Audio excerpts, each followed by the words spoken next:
ಮಾಡೋದಕ್ಕೆ ಎಲ್ಲಿದೆ ಅವ್ರಿಗೆ ಅಂತ ಪೊಲೀಸ್ನವ್ರು ಯಾರು ಇದ್ರೆ ಕರ್ಕೊಂಬನ್ನಿ ನಮ್ ಕೋರ್ಟ್ ಮುಂದೆ. ಅವ್ರದ್ದು ವರದಿ ಬಿಚ್ಚಿಸ್ಬಿಟ್ಟು ಇರುತ್ತಲ್ಲ ಅವ್ರದ್ದು ಬಟ್ಟೆ ಭುಜಕೀರ್ತಿಗಳು ಟಾರು ಗೀರು ಎಲ್ಲ ಅದೆಲ್ಲ ಕಿತ್ತಾಕಿಸ್ಬಿಟ್ಟು ಶರಣಾಗತಿ ಹೊಂದಿಸಿ ಮನೆ ಕಳಿಸ್ಬಿಟ್ಟು ಪೊಲೀಸ್ ಸ್ಟೇಷನ್ಗೆ ಹೋದ್ರೆ ಪೊಲೀಸ್ನವ್ರನ್ನ ಅವ್ರಿಗೇನೋ ಅಷ್ಟ ಇಷ್ಟ ಕೊಟ್ಟು ಸರಿ ಮಾಡ್ಕೊಂಡ್ಬಿಡಿ ಅಂತ ನಿಮ್ಗೆ ಎದುರಿಸಿದ್ರು. ಆಮೇಲಿಂದ ನೀವು ಹಿರಿಯ ಅಧಿಕಾರಿಗಳನ್ನ ಸಂಪರ್ಕ ಮಾಡಿದ್ರಿ. ಹಿರಿಯ ಅಧಿಕಾರಿಗಳೆಲ್ಲ ಹೇಳದ್ಮೇಲಿಂದ ವಾಪಸ್ ನಿಮ್ಮನ್ನ ಜಾಗೃತಿ ಕೊಡ್ಸಿ ಕೇಸ್ ಹಾಕ್ಸ್ಕೊಳ್ಳಿ ಅಂತ ಬಂತು. ಇದೆಲ್ಲ ನನಗ್ ನೆನಪಲ್ಲಿದೆ, ಗೊತ್ತಾಯ್ತಲ್ಲ. ಇಷ್ಟೇ ನಿಮ್ ಕೇಸ್ ಇರ್ತಕ್ಕಂಥದ್ದು. ನಾನು ಓನರ್ ಆಫ್ ದಿ ಪ್ರಾಪರ್ಟಿ, ಅವ್ರದ್ದೇನೋ ಡಾಕ್ಯುಮೆಂಟ್ ಮಾಡ್ಕೊಂಡಿದ್ದಾರೆ, ಅದು ಕಚಡ ಡಾಕ್ಯುಮೆಂಟ್, ಅದಕ್ಕೆ ಸಂಬಂಧ ಇಲ್ಲ. ಆ ವಿಶಾಲಕ್ಷಿ ಅನ್ನೋದಕ್ಕೂ ಈ ಪ್ರಕರಣಕ್ಕೂ ಏನೋ ಸಂಬಂಧ ಇಲ್ಲ. ಅವ್ರು ಮಾಡಿರೋ ಗಿಫ್ಟ್ ಡೀಡ್ ಮೇಲೆ ಇವರೆಲ್ಲ ಮಾಡೋ ಪ್ರಶ್ನೆನೇ ಬರುದಿಲ್ಲ. ಹಾಗಾಗಿ ಇದ್ಯಾವ್ದು ನಡೀತಕ್ಕಂಥದ್ದಲ್ಲ ಅಂತ ವಜಾ ಮಾಡೋದ್ರ ಜೊತೆಗೆ ಜೈಲು ಇತ್ಯಾದಿಗಳನ್ನು ಹೇಳ್ತೀವಿ. ಅದು ಕೊಡು 1977, 24, 21 ತಮ್ಮ ಮೇಡಮ್ಗೆ ಮೊನ್ನೆ ಓದ್ ತೋರಿಸಿದೀನಿ, ಗೊತ್ತಾಯ್ತಲ್ಲ. ಅದಷ್ಟಕ್ಕೆ ಬಿಡೋಂತ ಪ್ರಶ್ನೆ ಇಲ್ಲ. ಸುಳ್ಳು ಪಳ್ಳು ಅಂತ ಗೊತ್ತಾಗಿ ಕೋರ್ಟ್ ನಲ್ಲೆಲ್ಲ ಬಂದು ಸುಳ್ಳು ಪಳ್ಳೆಲ್ಲ ಹಾಕೊಂಡು ಬಂದಿರುವಂತ ವ್ಯಕ್ತಿಗಳಿಗೆ ಸರಿಯಾದ ಶಿಕ್ಷೆಯನ್ನು ವಿಧಿಸಬೇಕು ಅಂತ 77ನೇ ಇಸ್ವಿನಲ್ಲಿ ಸುಪ್ರೀಂ ಕೋರ್ಟ್ನವ್ರು ಹೇಳ್ಬಿಟ್ಟಿದ್ದಾರೆ. ಅಂತ ಸಂದರ್ಭದಲ್ಲಿ ಯಾವ್ದಾದ್ರು ಪ್ರಕರಣ ಇದ್ದು ಕೋರ್ಟ್ಗೆ ಮನವರಿಕೆ ಆದ್ರೆ, ಮಾಡ್ತಿರ್ತಕ್ಕಂಥದ್ದು ಚಿದ್ವಿನ್ಯ ಕುಕೃತ್ಯ ಅನ್ನೋದು ಮನವರಿಕೆ ಆದ್ರೆ, ಆಗ ಅವ್ರ ಮೇಲೆ ಇಂಡಿಯನ್ ಪೀನಲ್ ಕೋಡ್ ಅಲ್ಲಿ ಕೂಡ ಏನ್ ಬೇಕೋ ಅದರ ಆಕ್ಷನ್ ತೆಗೆದುಕೋಬೇಕು ಅಂತ 5ನೇ ಪ್ಯಾರಾಗ್ರಾಫ್ ಅಲ್ಲಿ ಬರ್ದಿದ್ದಾರೆ ಸುಪ್ರೀಂ ಕೋರ್ಟ್ನವ್ರು 77ನೇ ಇಸ್ವಿನಲ್ಲಿ.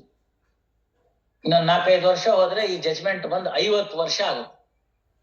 ಇನ್ನೂ ಮುನ್ನ ನಾವು ಅಯ್ಯೋ ಪಾಪ ಅಂತ ಎಷ್ಟ್ ದಿನ ಅಂತ ಇರೋದು. ಇದು ನನ್ನ ಮನಸ್ಸಿಗೆ ಬಂದಿರೋ ಪ್ರಕಾರ ಇದು ಸರಿಯಾಗಿದೆ. ಪೊಲೀಸ್ನವ್ರು ಬುದ್ಧಿ ಕಲಿಸೋದಕ್ಕೆ, ಇಂಥ ಅನ್ಸ್ಕ್ರೂಪುಲಸ್ ಎಲಿಮೆಂಟ್ಸ್ಗೆ ಸರಿಯಾಗಿ ಪಾಠ ಕಲಿಸೋದಕ್ಕೆ ಈ ಪ್ರಕರಣ ಸ್ಪಷ್ಟವಾಗಿದೆ ಅಂತ ಅನ್ನಿಸ್ತಾ ಇದೆ. ತಪ್ಪಾಗಿದೆ ಅಂತ ಗೊತ್ತಾದಾಗ ತಕ್ಷಣ ರೀಟ್ರೇಸ್ ಮಾಡ್ಬೇಕು. ಮನುಷ್ಯ ಸಹಜವಾಗಿ ತಪ್ಪುಗಳಾಗತ್ತೆ, ನಾನು ಇಲ್ಲ ಅಂತ ಹೇಳೋದಿಲ್ಲ. Some mistakes will creep in. ಆಸೆ, ಆಕಾಂಕ್ಷೆ, ಪ್ರಾಪರ್ಟಿ ಬೇಕು, ನನ್ಗೂ ಇರ್ಬೋದು. He may be duped, he might have been duped. I am not saying no. ಅವ್ರಿಗೆ ಯಾರು ಹೇಳ್ಕೊಟ್ಟವ್ರು ಮಾಡ್ಕೊಟ್ಟವ್ರು ಮಂಜುಳಮ್ಮನ ಹತ್ರ ಬಂದಿದ್ರು ಅಂತ ಇಟ್ಕೊಳ್ಳಿ, ಈ ತರ ತಗೋಬೇಕು ಅಂತಿದೀನಿ ಅಂತ. ನೀವೇನ್ ಮಾಡ್ತೀರಮ್ಮ? ಬೇಡ ಅಂತಿರ್ತಾನೆ. ಯಾಕೆ ಅಂದ್ರೆ ನಮ್ಗೆ BA LLB ಓದಿ ಗೊತ್ತಿದೆ, ಏನ್ ಮಾಡಿದೀವಿ ಅಂತ ಗೊತ್ತಿರುತ್ತೆ, ಕಾನೂನು ಗೊತ್ತಿರುತ್ತೆ, ಎಲ್ಲ ನೋಡಿರ್ತೀವಿ ನಾವು. ರೆಕಾರ್ಡ್ ಮೇಲೆ ನೋಡ್ತೀವಿ, ಇದಕ್ಕೆ ಇವ್ರಿಗೆ ಎಲ್ಲಿಗೆ ಬಂತು ತಗೊಂಬ ಅಂತ ಕೇಳ್ತೀವಿ, ಟ್ರೇಸ್ ಮಾಡ್ತೀವಿ ಟೈಟಲ್ನ. ಇವ್ರಿಗೆ ಮುಂಚೆ ಎಲ್ಲಿತ್ತು ಅಂತ ಕೇಳ್ತೀವಿ, ಇದು ಯಾರ ಹೆಸರಿನಲ್ಲಿ ಇದೆ ಅಂತ ಕೇಳ್ತೀವಿ, ಎನ್ಕಂಬೆನ್ಸ್ ಸರ್ಟಿಫಿಕೇಟ್ ತಗೊಂಡ್ಬಾ ಅಂತ ಕೇಳ್ತೀವಿ. ಅಲ್ಲಮ್ಮ, 1.5 ಲಕ್ಷ ರೂಪಾಯಿ ಇದೆ ಇವತ್ತಿನ ದಿವಸ. ಅದ್ ಯಾವ್ದೋ ಬೈಕ್, ಮೋಟರ್ ಸೈಕಲ್, ಆಯ್ತಾ? 1,80,000 ರೂಪಾಯಿ ಆ ಮೋಟರ್ ಬೈಕ್. ಅದ್ ಎಂತದೋ Apache. Because I got one for my son, you see, I know the price. ನಾಳೆಲ್ಲ ಬಿಟ್ಬಿಟ್ಟು ಬಂದ್ಬಿಡ್ತೀನಿ ಅಂದ್ರೆ ನನ್ಗೆಲ್ಲಿ ಪಕ್ಕ ಅಂತ ಇತ್ತು. ಅಲ್ಲಿ ಮಳೆ ಬರ್ತಿದೆ, ಅಲ್ಲೆಲ್ಲ ಬಿಟ್ಟು ಬರ್ತೀನಿ ಅಂತ ನಾಳೆ ಬೆಳಗ್ಗೆ ಇರ್ಬೇಕಲ್ಲ ಬೈಕ್. ಕೊನೆಗೇನೋ ಮಾಡಿ ಎಲ್ಲೋ ಒಂದು ಫ್ರೆಂಡ್ ಮನೆ ಹುಡುಕ್ಸಿ ಅಲ್ಲೆಲ್ಲ ಒಂದು ಕಾಂಪೌಂಡ್ ಅಲ್ಲಿ ಇಟ್ಟು ಬೀಗ ಎಲ್ಲ ಸರಿಯಾಗಿ ಹಾಕೊಂಡ್ 1,80,000 ರೂಪಾಯಿ ನನ್ನ ಬೈಕ್ ನ ದೇಖ್ಭಾಲ್ ಮಾಡೋದಕ್ಕೆ ನಾನು ಇಷ್ಟನ್ನೆಲ್ಲ ಹೇಳ್ಬೇಕು sitting judge of the high court, ಆಯ್ತಾ? ಮಗಂಗೆ ಹೇಳುವಾಗ ಹುಷಾರಪ್ಪ ಅಂತ. ಲಕ್ಷಾಂತರ ರೂಪಾಯಿ ಅಂತದ್ರಲ್ಲಿ ಕೊಟ್ಟು ಒಂದು ಇಮೋಬಲ್ ಪ್ರಾಪರ್ಟಿ ಕೊಂಡ್ಕೊಳ್ಳುವಾಗ ಏನ್ ಮಾಡಿದ್ದಾರೆ ಅಂತ ಇವತ್ತು ನಾನು ಬರ್ದಿದ್ದೀನಿ ಜಜ್ಮೆಂಟ್ ಒಳಗಡೆ. ಏನ್ ಮಾಡಿದ್ದಾರೆ ಅಂತ ಬೋನಫೈಡಿ ಪರ್ಚೇಸರ್ ಪರ್ ವ್ಯಾಲ್ಯೂ ಅಂದ್ರೆ ಒಂದ್ ಪೇಪರ್ ಪಬ್ಲಿಕೇಶನ್ ಕೊಟ್ಟಿದ್ದೀರಾ? ಈ ಸ್ವತ್ತು ನಂದು ಅಂತ ಏನಾದ್ರು ಹೇಳಿದ್ದೀರಾ? ಕೊಂಡ್ಕೊಳ್ಳಕ್ ಮುಂಚೆ ಸಬ್ ರಿಜಿಸ್ಟ್ರಾರ್ ಆಫೀಸ್ಗೆ ಹೋಗಿ ಎನ್ಕಂಬೆನ್ಸ್ ಸರ್ಟಿಫಿಕೇಟ್ ತಂದಿರಾ? What are the title deeds ಅಂತ ಹೇಳ್ಬೇಕು. ಇವ್ರ ಸೇಲ್ ಡೀಡ್ ಅಲ್ಲಿ ಕೇಳಿ, where are the title deeds, previous title deeds? Nothing is there. ಇದೇನಾಗ್ತಾ ಇದೆ, ಎಲ್ಲಾ ಬಿಗಿನಿಂಗ್ ಆಫ್ ದಿ ಎಕ್ಸ್ಟೆನ್ಷನ್ ಏನಿರುತ್ತೆ, ಪ್ರಾರಂಭ ಆಗುವಾಗ ಒಂದ್ ಅಂಗಡಿ ಯಾರೋ ಕಟ್ತಾರೆ, 4-5 ಕಾಂಪ್ಲೆಕ್ಸ್.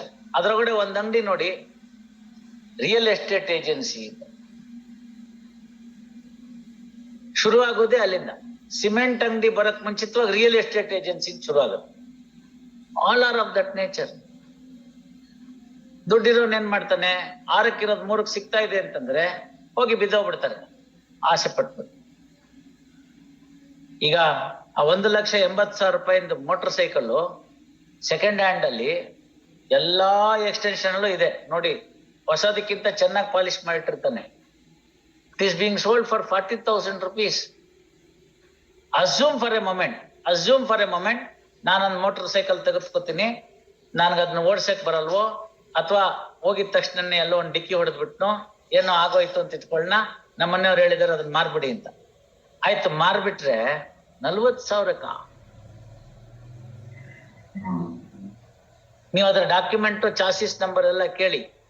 ಹಂಗೆಲ್ಲ ಇದ್ರೆ ನಮ್ಮ ಹತ್ರ ತಗೊಳ್ಳೇಬೇಡ, ವ್ಯಾಪಾರ ಹೋಗು ಅಂತ ಹೇಳ್ತಾರೆ. 4 ಜನ ಬಂದು ನಿಂತ್ಕೊಂಡ್ಬಿಟ್ಟು ಅಲ್ಲಿಗೆ ಏನಾಯ್ತದು? ಕದ್ದಿದ್ ಮಾಲು. ಎಲ್ಲೋ ಕದ್ಕೊಂಬಂದ್ ತಗೊಂಬಂದ್ ಇಲ್ಲಿ ಮಾರ್ತಾನೆ, ಒಂದು rocket. So one should be careful, especially immovable property ತಗೊಳ್ಳುವಾಗ. ಲಾಯರ್ ಹತ್ರ ಬರ್ಬೇಕು, ಕೇಳ್ಬೇಕು, ಡಾಕ್ಯುಮೆಂಟ್ಸ್ ತೋರಿಸ್ಬೇಕು, ಏನಿದೋ ರೆಕಾರ್ಡ್ ತೋರಿಸ್ಬೇಕು, ಇದೆಲ್ಲ ಹೌದು ಅಂತ ಕೇಳ್ಬೇಕು. ತಮ್ಮ ಹತ್ರಕ್ ಬಂದಿದ್ರೆ ತಾವ್ ಹೇಳ್ತಿದ್ರಿ ಇದೆಲ್ಲ ತಗೊಂಬಪ್ಪ ಅಂತ, ಗೊತ್ತಾಗೋದಿಲ್ಲ. ಲಾಯರ್ ಫೀಸ್ ಕೊಡ್ಬೇಕು, ಅಲ್ಲಿ ಹೋಗೋದು ಅವನ ಹತ್ರ, ಅವನೆಲ್ಲ ಮಾಡಿಸ್ಕೊಟ್ಬಿಡ್ತೀನಿ, ಪ್ಯಾಕೇಜ್ ಡೀಲು. ಇವನೇ ಪಾರ್ಟಿ ಮಾರೋನು, ನಂದೇ ರಿಜಿಸ್ಟ್ರೇಷನ್ ಖರ್ಚು, ಒಟ್ಟಿಷ್ಟಾಗತ್ತೆ ಕೊಟ್ಬಿಡು ಅಂತ ಅವ್ನು ಕೊಟ್ಬಿಡ್ತಾನೆ ತಗೊಂಡೋಗಿ. ಅಲ್ಲಿ ಪೊಸಿಷನ್ಗೆ ಹೋಗಿ ಗುಂಡಗಳನ್ನ ಹಾಕಿ ಕೂಡಿಸ್ಬಿಟ್ಟು ಕೊಟ್ಬಿಟ್ರೆ ನಾಳೆ ಬೆಳಗ್ಗೆ ಆದ್ರೆ ಏನ್ ಮಾಡ್ಬೇಕಮ್ಮ? ಇವ್ರೊಬ್ಬರದೇ ಅಲ್ಲ, ತುಂಬಾ ಜನ ನಮ್ಮ ಇವತ್ತಿನ ಬೆಂಗಳೂರಿನ ಪರಿಸ್ಥಿತಿ ಹಂಗಿದೆ. ಪ್ರಾಪರ್ಟಿ ಯಾಕಾರೋ ಇದೆಯೋ ಅವ್ರ ಹೆಸರಿನಲ್ಲಿ ನಿಂತಿದೆ. ಇಲ್ಲೇ ಸಂಪಂಗಿರಾಮ್ ನಗರದಲ್ಲಿ ತಂದೆ ತಾಯಿ ಇಬ್ರು, ನಾನ್ ಲಾಯರ್ ಆಗಿದ್ದಾಗ ಕಂಪ್ಲೇಂಟ್ ಕೊಡ್ಸಿದ್ದೆ ಕಮಿಷನರ್ಗೆ, ರಿಟರ್ನ್ ಕಂಪ್ಲೇಂಟ್ ಕೊಡ್ಸಿದ್ದೆ. ನನ್ನ ಜೀವಕ್ಕೆ ಭಯ ಇದೆ, ಬೇರೆ ಯಾರು ಅಲ್ಲ, ಮಕ್ಕಳಿಂದ ಅಂತ ನೇರವಾಗಿ ಕೊಡ್ಸಿದ್ದೆ. ಕಾರಣ ಆಯ್ತು, ಎಲ್ಲ ಆಯ್ತು, ನಾನು ರಿಕ್ರೂಟ್ ಆಗ್ಬಿಟ್ಟೆ, ಹೋಗ್ಬಿಟ್ಟೆ. 2009 sometime 2009 I recruited in 2008. All these problems were sorted out in 2002 2003. For a period of 6-7 years nothing happened. ಆ ಇಬ್ರು ಗಂಡ ಹೆಂಡತಿಯರ ಪರಿಸ್ಥಿತಿ ಬೇಡ. ಒಂದೇ ಹೋಟ್ಲಲ್ಲಿ ದಿನ ಊಟಕ್ಕೆ ಹೋಗ್ತಿರ್ಲಿಲ್ಲ ಅವರು. ಯಾಕಪ್ಪ ಅಂತ ಕೇಳಿದೆ, ವೆಂಕಟಸ್ವಾಮಿ ಯಾಕೆ ಒಂದೇ ಹೋಟ್ಲಲ್ಲಿ ಊಟಕ್ಕೆ ಹೋಗಲ್ಲ ಅಂತ. ಸಾರ್, ಆ ಹೋಟ್ಲನ್ನ ಅಡ್ಜಸ್ಟ್ ಮಾಡ್ಕೊಂಡು ನಾಳೆ ವಿಷ ಹಾಕ್ಸ್ಬಿಟ್ರೆ ಏನ್ ಮಾಡೋದು? ಅಲ್ಲಿಂದ ಎಲ್ಲಾ ಮಾಡ್ಕೊಂಡು ಬೇರೆ ಬೇರೆ ಇಲ್ಲ, ಈ ಗಂಡ ಹೆಂಡತಿ ಇಬ್ರು ಒಟ್ಟೊಟ್ಟಿಗೆ ಊಟಕ್ಕೆ ಹೋಗೋರು.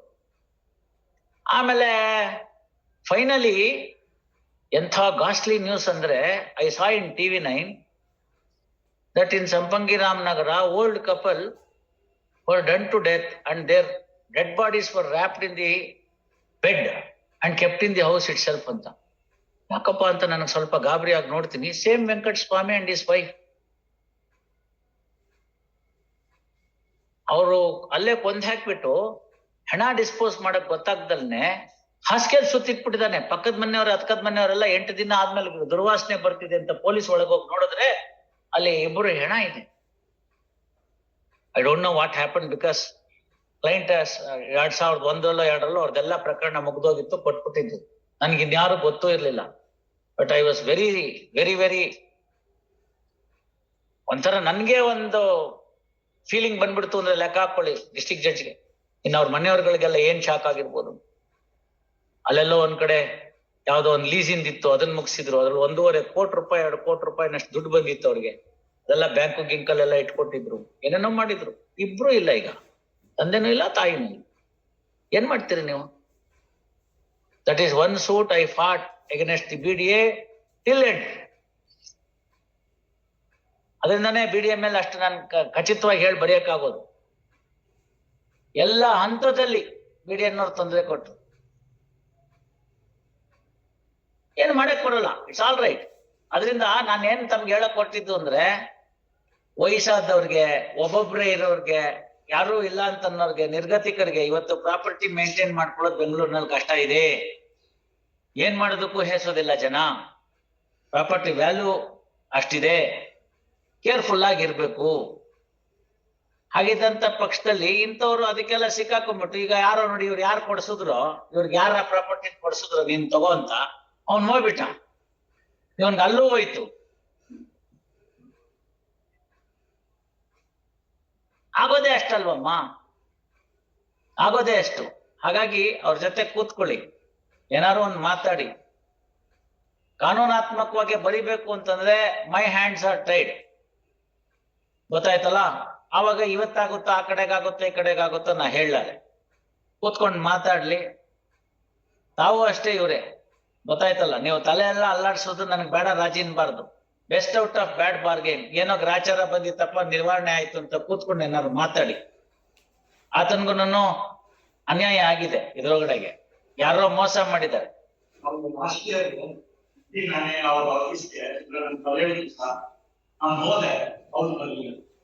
ಆಯ್ತಪ್ಪ, ಈಗ ಬಂದಿದಾರಲ್ಲಪ್ಪ, ಈಗ ಮಂಜುಳಮ್ಮನ ಹತ್ರ ಇದಾರಲ್ಲಪ್ಪ, ಇಲ್ಲೇ ಇದಾರಲ್ಲಪ್ಪ, ನಿಮ್ ಲಾಯರು ಇದಾರೆ, ಇಲ್ಲೇ ಕೂತ್ಕೊಳ್ಳಿ, ಬೇರೆ ಎಲ್ಲೂ ಬೇಡ.